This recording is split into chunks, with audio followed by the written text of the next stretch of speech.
dibacakan oleh Kak Dea Distiananda.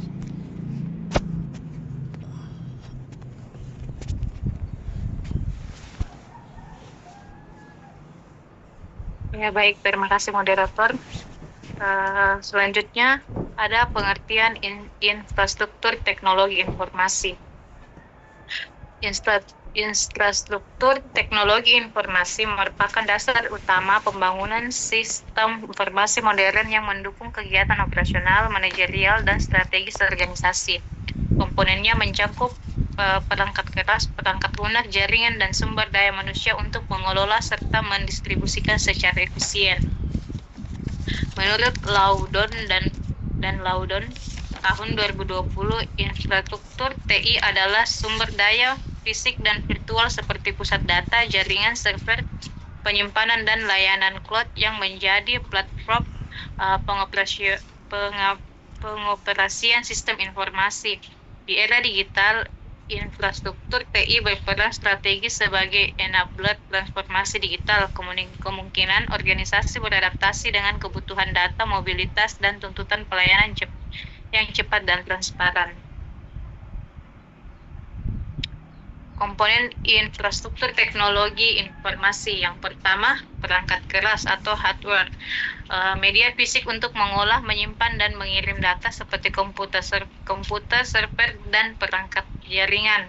Yang kedua ada perangkat lunak atau software, sistem informasi dan aplikasi yang mengatur kinerja hardware termasuk pelayanan berbasis cloud.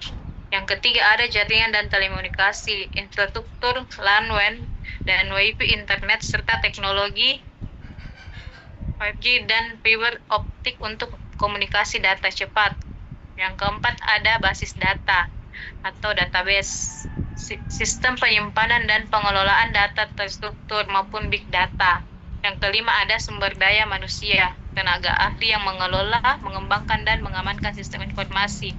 Yang keenam ada keamanan informasi, perlindungan data dan sistem dari ancaman siber melalui firewall, enkripsi, dan autentika ganda.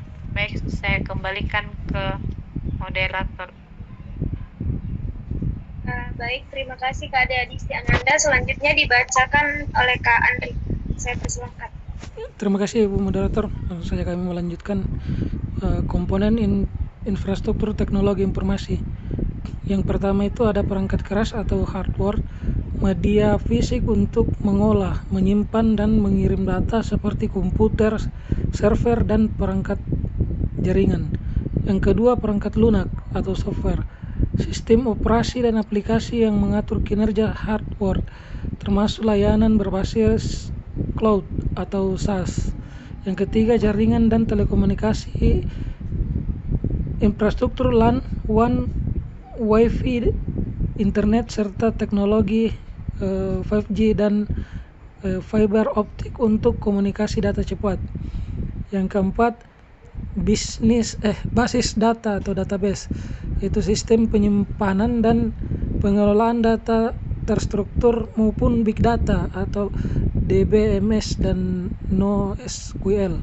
Yang kelima sumber daya manusia atau SDM TI, tenaga ahli yang mengelola, mengembangkan, dan mengamankan sistem informasi.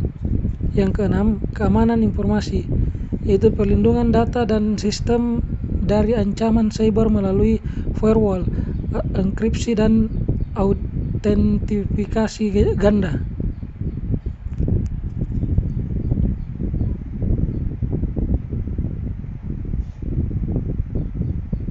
Tunggu Kak, laptop saya error.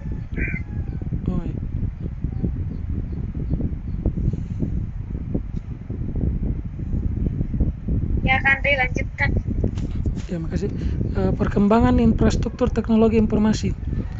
Yang pertama cloud computing, yaitu pengelolaan TI berbasis internet, itu IaaS, PaaS, SaaS yang fleksibel, efisien, dan skalabel. Yang kedua virtualisasi dan data center modern, itu optimalisasi sumber daya, efisiensi energi, dan peningkatan keandalan sistem. Yang ketiga big data dan analytics cerdas, yaitu pemrosesan data besar untuk mendukung pengambilan keputusan berbasis data. Yang keempat, Internet of Things itu atau IoT, konektivitas perangkat untuk pengolahan data real time di berbagai sektor. Yang kelima, Artificial Intelligence atau AI, pemanfaatan komputasi canggih untuk analisis produktif dan otomatisasi. Yang keenam, edge computing atau pemrosesan data lebih dekat ke sumber untuk mengurangi latensi dan meningkatkan respon sistem. Baik, kami kembalikan ke moderator.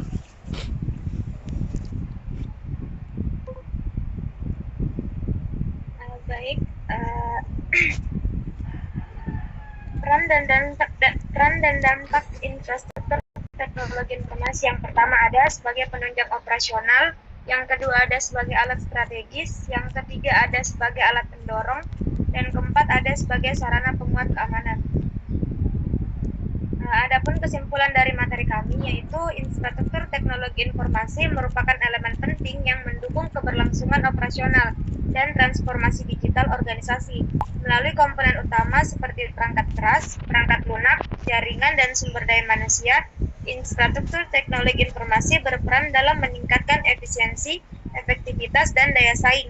Perkembangannya yang pesat melalui teknologi seperti cloud computing, big data, Internet of Things, dan kecerdasan buatan telah membawa banyak kemudahan, namun juga menimbulkan tantangan baru terkait biaya, keamanan, dan kompetensi sumber daya manusia. Sekian dari pemaparan kelompok ketiga. Saya kembalikan ke Akbar.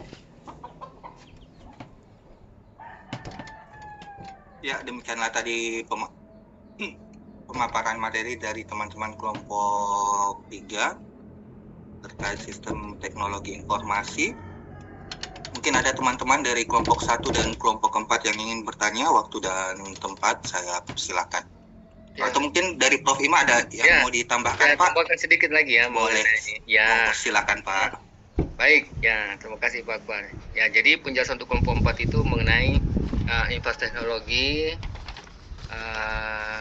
dan perkembangannya ya. Nah, kita tahu tadi di dalam buku Laudon bahwa infrastruktur teknologi informasi itu ya kita pahami sebagai seperangkat daya ya dari teknologi, jadi share IT resource.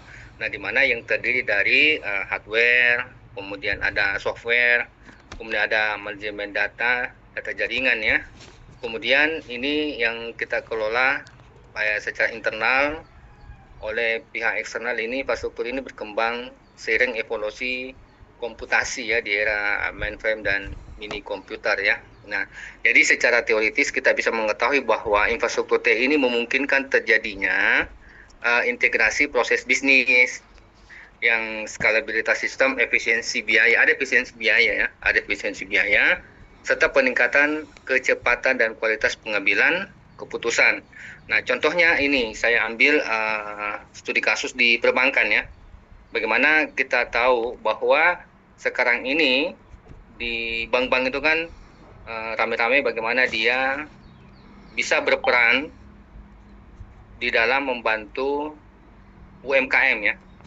Ada programnya yang namanya Mandiri Living ya. Nah, ada kan itu di dalam aplikasinya. Nah, di mana Mandiri Living ini kita bisa mengetahui bahwa kita bisa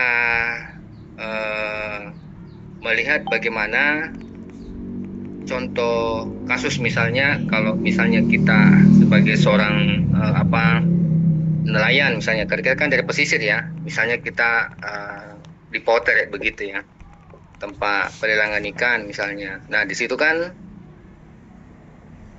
kelompok-kelompok tani, kayak kelompok-kelompok nelayan, itu kan bergantung kepada modal usaha sendiri dan bantuan daripada koperasi.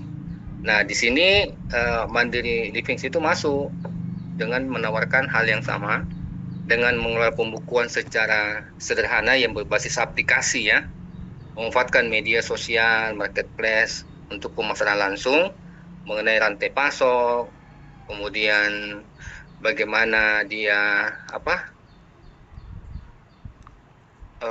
pemasaran secara langsung, kemudian rantai pasok tadi ya, kemudian bagaimana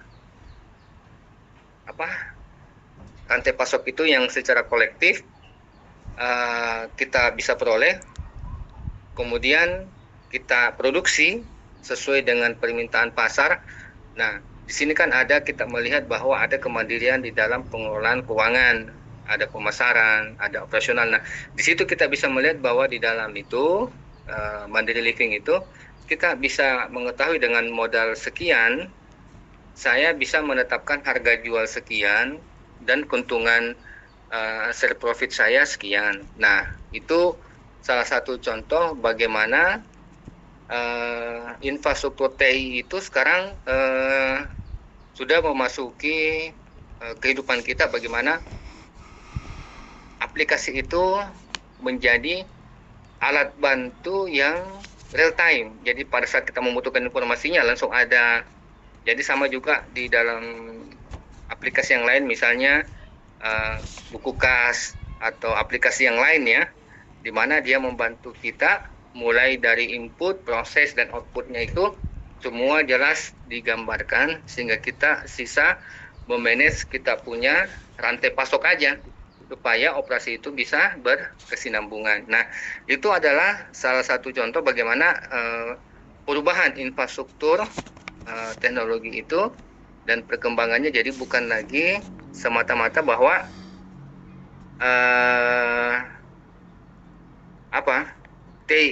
infrastruktur TI itu adalah sekarang itu adalah mempresentasikan rasionalitas modern.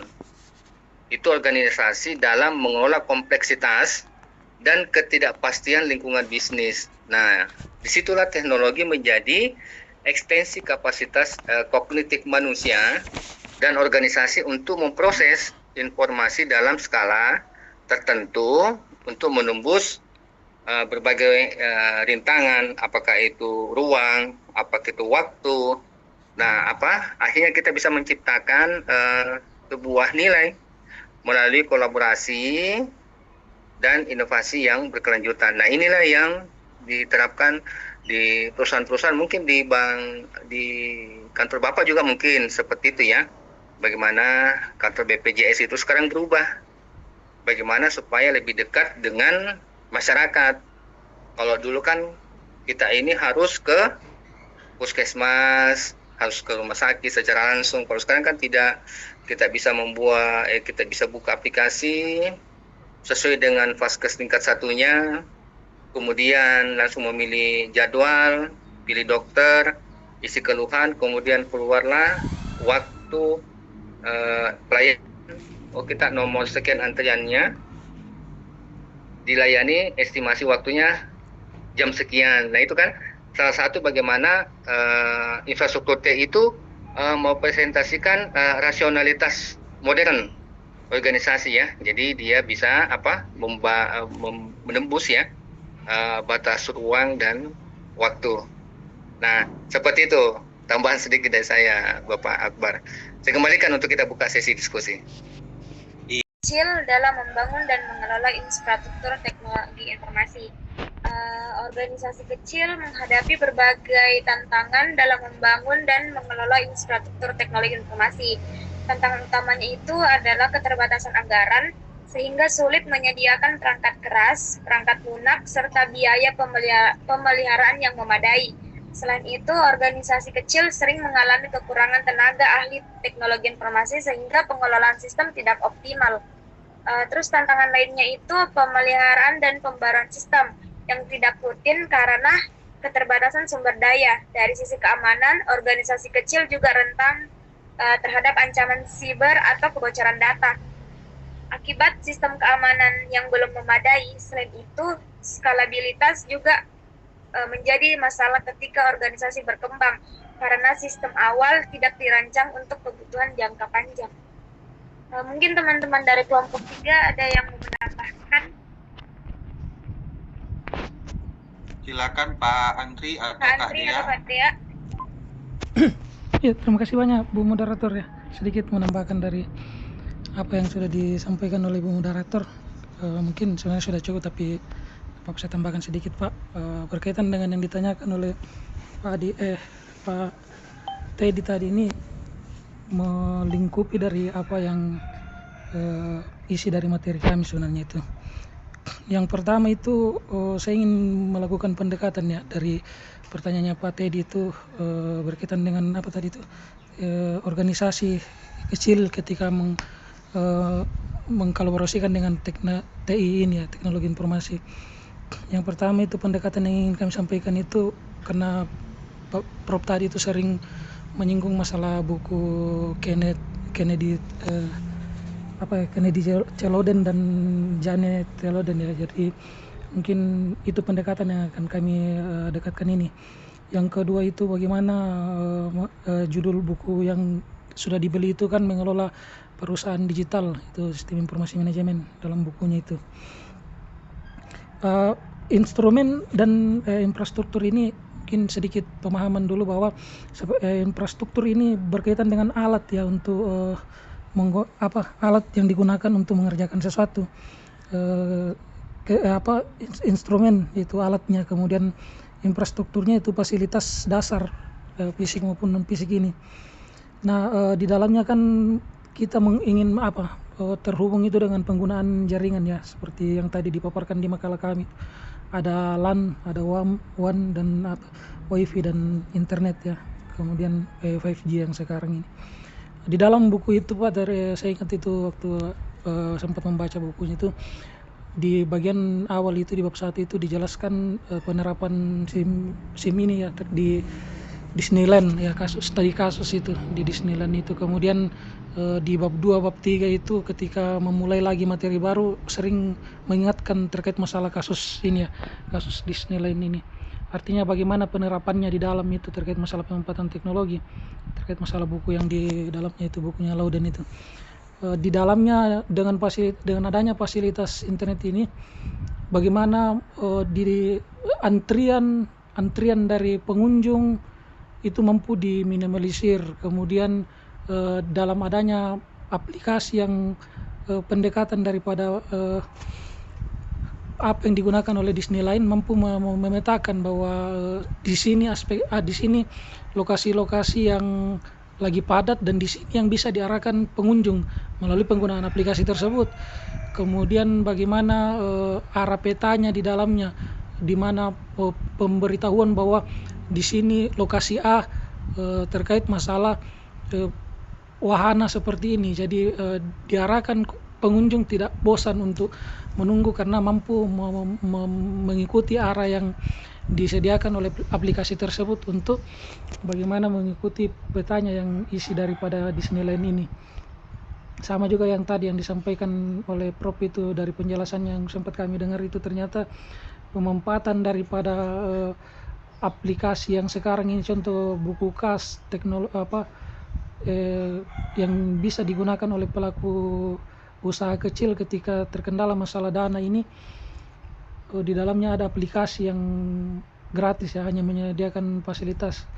Ternyata ada pembukuan yang menarik tadi itu, bahwa kita tinggal menginput apa yang kita biaya produksi yang kita gelontorkan, biaya-biaya lainnya, dan di dalamnya akan ada otomatisasi untuk penghitungan bahwa seperti ini yang bisa kita jual harganya dan sekian yang akan kita dapatkan keuntungan.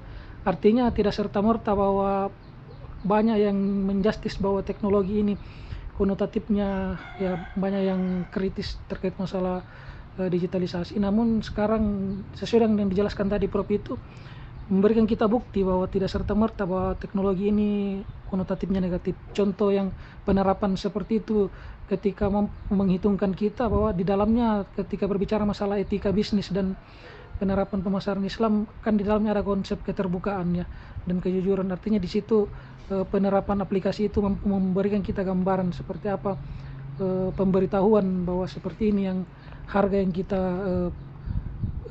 jualkan dan akan memberikan keuntungan dari biaya-biaya produksi yang kita gelontorkan.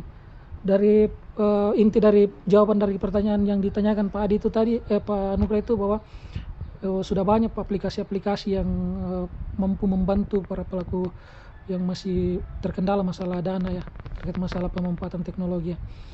Artinya sudah banyak yang tadi dipaparkan bagaimana aplikasi-aplikasi yang murah, kemudian dengan pemanfaatan internet dan jaringan kita mampu koneksi dengan aplikasi tersebut untuk melakukan perhitungan dalam penjualan kita dan produksi. Seperti itu Pak, mungkin dari kami tambahannya. Terima kasih banyak. Baik, terima kasih Pak Andri dan Kak Dwi. Sebelum saya berikan ke Pak Prof, mungkin ada tanggapan dari Kak Teddy terkait jawaban dari Pak Andri sama Kak Dwi. Silakan Kak Teddy. Baik, terima kasih Pak Andri dan Kak Dwi atas jawabannya. Di sini saya tangkap terkait jawaban dari Kak Dwi. Yang pertama, keterbatasan anggaran. Yang kedua, kurangnya sumber daya manusia TI kompeten. Yang ketiga, perencanaan infrastruktur yang kurang matang. Yang keempat, keamanan sistem yang lemah. Yang kelima, pemeliharaan dan perkembangan sistem. Yang keenam, keterbatasan infrastruktur fisik dan jaringan. Dan pendekatan dari buku yang telah dijelaskan oleh Pak Andri terkait buku Kenneth Cloden dan Jennifer Loden. Terima kasih atas jawabannya. Sudah cukup jelas. Saya kembalikan ke moderator. Baik, terima kasih Kak Teddy atas tanggapannya. Bagaimana Pak Prof Tabe, mungkin ada yang mau ditambahkan Pak terkait tantangan-tantangan yang dihadapi oleh organisasi atau perusahaan-perusahaan kecil terkait infrastruktur teknologi informasi dan perkembangannya Pak? Silakan Pak Prof. Ya, baik, terima kasih Pak Akbar. Ya, kita mengetahui bahwa UMKM itu kan tantangannya kan teknologi informasi ya. Ya, kalau kita memandang itu sebagai suatu skala yang besar, maka itu akan sulit. Tetapi kalau kita memandangnya hal yang sederhana yang sesuai kebutuhan, itu merupakan solusi ya. Karena kita bisa mengetahui bahwa yang menjadi tantangan sebetulnya di dalam usaha ini, apalagi terkait dengan teknologi ya, itu adalah karena rendahnya literasi digital kita. Nah, rendahnya kita terhadap literasi itu maka berimpak kepada keterbatasan modal untuk investasi TI. Karena kita memandang bahwa TI itu adalah sebuah alat bantu bagi kita itu yang biayanya mahal. Padahal itu merupakan aset ya sekarang. Jadi bukan lagi cost ya. Teknologi informasi itu lagi sekarang dipandang bukan cost ya, tetapi merupakan aset yang strategis. Nah, karena apa? Di dalam sistem yang belum terintegrasi, tadi Pak Akbar sudah jelaskan ya, ada risiko keamanan data yang sering terabaikan. Nah, gitu ya. Jadi, dengan adanya aplikasi-aplikasi sederhana, kita bisa menjawab tantangan itu. Karena apa? Literasi digital kita itu sudah kita tingkatkan. Kemudian sumber daya manusia kita ini terhadap teknologi informasi itu kita sudah upgrade.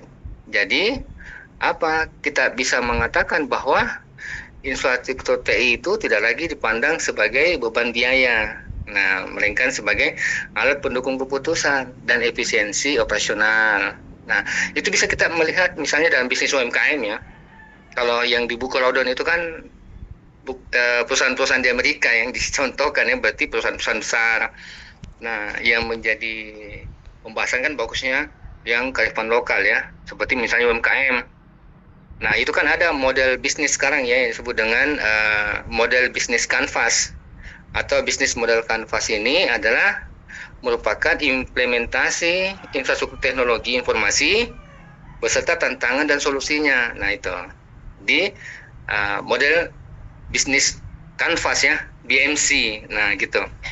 Nah, di mana implementasi TI dalam BMC itu tidak berdiri sendiri sebagai aspek teknis, tetapi terintegrasi secara strategis, memperkuat value proposition-nya, meningkatkan efisiensi operasional, dan mendukung keberlanjutan bisnis UMKM secara keseluruhan. Nah, ini saya pernah melakukan penelitian ya terhadap sebuah koperasi wanita nelayan di utara kota, di mana UMKM itu kan dia membuat olahan ikan, misalnya abon, kemudian ikan asap, kemudian otak-otak. Nah, value proposition-nya apa? Yaitu berupa produk olahan ikan segar, kemudian higienis yang bercita rasa lokal dengan harga terjangkau. Nah, customer segmennya yang mana? Yaitu mencakup konsumen rumah tangga. Ini wisatawan juga bisa beli loh. Kan otak-otak itu kan bisa menjadi oleh-oleh sekarang ya. Nah, misalnya apa? Kalau kita ada orang dari Jakarta kan kita, atau dari daerah mana, kita serahkan, kita belikan dia otak-otak. Nah, gitu ya. Nah, kemudian dia juga bisa menjadi reseller lokal. Nah, kemudian ada channelnya, yaitu menggunakan penjualan langsung. Penjualan langsung melalui media sosial bisa, melalui marketplace. Nah, di situ juga ada customer relationship management. Jadi ini input proses outputnya lengkap ya. Jadi ada customer relationship yang dibangun melalui apa? Komunikasi WhatsApp, kemudian promo berkala, dan layanan personal. Sehingga apa? Menimbulkan nilai. Nah, revenue stream-nya itu berasal dari penjualan produk utama dan pesanan khusus. Nah, dari situ kita bisa melihat apa? Bahwa dengan menunjukkan bahwa BMC ini bisnis model kanvas itu membantu UMKM untuk memetakan model bisnis secara sederhana namun terstruktur, sehingga mudah digunakan untuk sebagai alat perencanaan, evaluasi, dan pengambilan keputusan yang strategis. Misalnya ibu-ibu nelayan di sekitar situ ya diberdayakan.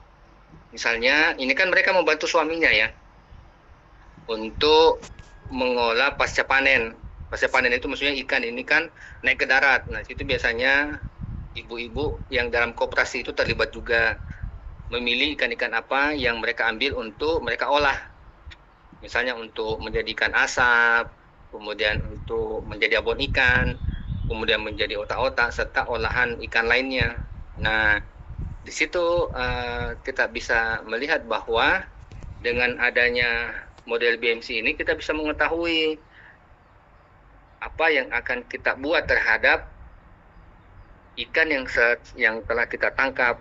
Ini kita jual langsung di lelong, begitu ya. Ini yang kita mau ekspor, ini yang kita mau kirim ke daerah lain, ini yang kita kelola melalui petik olah jual ya. Maksudnya itu oleh koperasi memberikan nilai tambahan supaya ikan yang diperoleh itu bisa dijual lebih mahal. Misalnya sudah diubah menjadi abon ikan, kemudian apa, ikan asap atau otak-otak atau jenis lainnya. Nah, seperti itu tambahan saya untuk pertanyaan yang keempat ini. Demikian Pak Akbar. Baik, terima kasih banyak Pak Prof. Imaduddin. Jadi cukup menarik ya Pak Prof terkait pembahasan pada siang hari ini tentang materi dasar intelijen bisnis dan juga infrastruktur teknologi informasi. Mungkin bagaimana Pak Prof? Masih saya buka sesi diskusi atau ada penutup dari Pak Prof. Imaduddin? Silakan Pak. Atau bagaimana Pak? Atau maaf Pak, mic tak tertutup Pak. Ya baik, jadi saya bikin kesimpulannya ini. Boleh saya simpulkan Pak Kabir. Ya. Baik Pak. Ya, jadi teman-teman tadi sudah ada 4 pertanyaan terkait materi kita pada siang hari ini. Yang pertama tadi dari Ibu Rahmini tentang bagaimana integrasi database itu bisa mendukung bisnis intelijen. Lalu selanjutnya tadi ada dari Mas Asror terkait bagaimana bentuk bisnis intelijen itu sendiri terhadap teman-teman UMKM, dan juga apakah bisnis intelijen itu berbeda dengan data analistik. Lalu kemudian ada pertanyaan dari Pak Adi Hendrata tentang bagaimana sih cara mengukur efektivitas dari bisnis intelijen. Lalu yang terakhir, apa saja tantangan dari organisasi bisnis dalam uh, terkait infrastruktur teknologi informasi dan perkembangan perusahaannya. Jadi semoga informasi-informasi dan materi-materi yang telah dibawakan oleh kedua kelompok, baik dari kelompok 2 dan kelompok 3, bermanfaat bagi kita semua, menambah wawasan kita, dan juga bermanfaat untuk kedepannya, terutama bagi teman-teman yang sudah beraktivitas di dunia kerja, bisa diimplementasikan, dan bagi teman-teman yang belum, nanti bisa diimplementasikan ke depannya, baik dalam dunia kerja ataupun dalam dunia bisnis usahanya. Semoga bermanfaat. Lebih dan kurangnya saya mewakili dari teman-teman kelompok 2 dan teman-teman kelompok 3. Mohon maaf apabila materi yang telah kami sampaikan ada kekurangan, masih kurang sempurna, mohon dimaafkan. Sekiranya ada waktu yang lain, kami akan coba untuk memberikan materi yang lebih sempurna lagi. Lebih dan kurangnya mohon maaf. Wabillahi taufiq wal hidayah. Assalamualaikum warahmatullahi taala wabarakatuh. Waalaikumsalam warahmatullahi wabarakatuh. Penutupannya, ya penutupannya mantap sekali Pak Akbar. Iya Pak Prof. Jadi terkait minggu depan masih masuk Pak Prof di untuk pertemuan terakhir. Iya pertemuan terakhir, iya. Karena kan setelah itu kan kita mau final. Baik siap. Pak Prof, saya izin konfirmasi dulu Kak Ayu, online Kak Ayu. Kak Ayu, sudah ada materi untuk yang minggu depan Kak Ayu? Kak Ayu, tidak ada suara tak? Halo Kak. Iya, ada materi tak untuk minggu depan dari Kak Anugrah? Ada. Oh ada Ji, oh alhamdulillah. Iya Pak Prof, saya minta maaf saya bertanya karena untuk yang minggu depan kelompok 4 itu Kak Ayu sama Kak Anugrah Iswahyudi, cuman Kak Anugrah Iswahyudi kadarullah lagi masih opname Pak Prof, dia sudah 1 bulan itu opname di Palopo. Dia masih kritis untuk penyakit GERD-nya Pak Prof. Jadi beliau belum bisa bergabung dengan perkuliahan teman-teman di semester 3 ini Pak Prof. Iya, oke. Insya Allah semoga cepat sembuh. Ya, tapi alhamdulillah katanya Kak Yunita materinya sudah ada, jadi mungkin minggu depan insya Allah bisa dibawakan. Oke, insya Allah siap. Terima kasih Pak Akbar informasinya. Iya baik, terima kasih atas perhatian Bapak Ibu sekalian.